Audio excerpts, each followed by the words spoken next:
I despise your killings and rapings. You're despicable.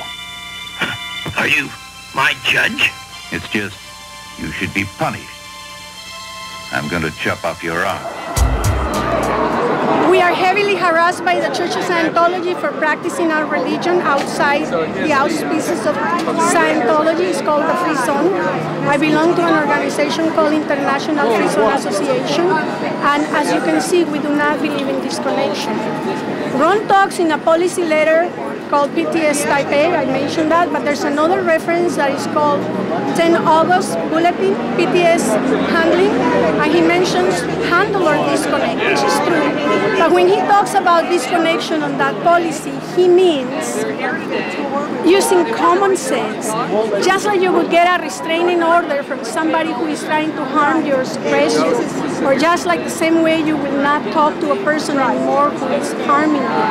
That is the same thing that he refers on that 10 August bulletin. In other words, use common sense, use your intelligence, use your judgment, and use your freedom of speech.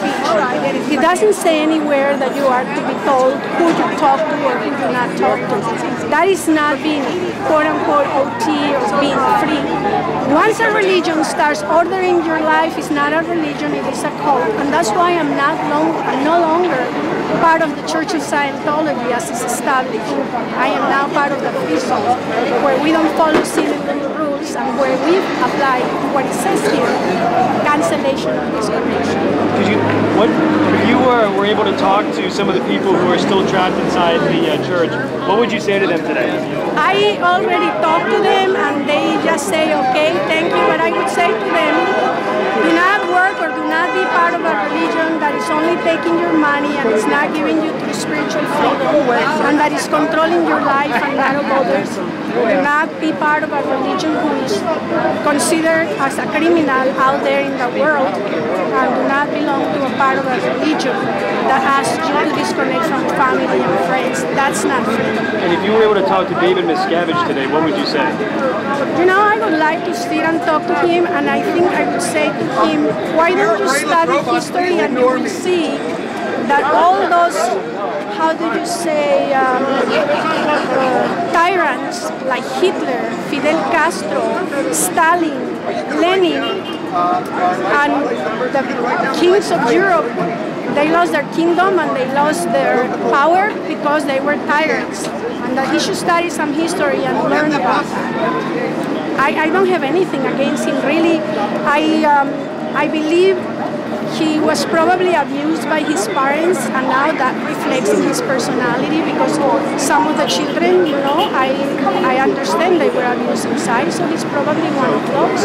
What you're saying to me. So I really feel sympathy for him. Is there anything else you'd like to add today? Yes, I would like for everybody to really, particularly Scientologists, to find the truth for themselves and not follow blindly what other people tell them. So think for yourself.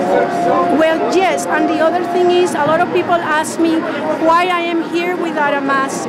Because L. Ron Hubbard on the Code of Honor of a Scientologist, and I'm a Scientologist and I follow the Code of Honor, he says personal integrity is more important than your immediate life. I'm here for personal integrity and I'm fighting for what I believe in.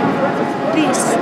And I wish that Tom Cruise, who is out there, understands that he's being used as a pawn for the Church of Scientology and creating bad relationships out there.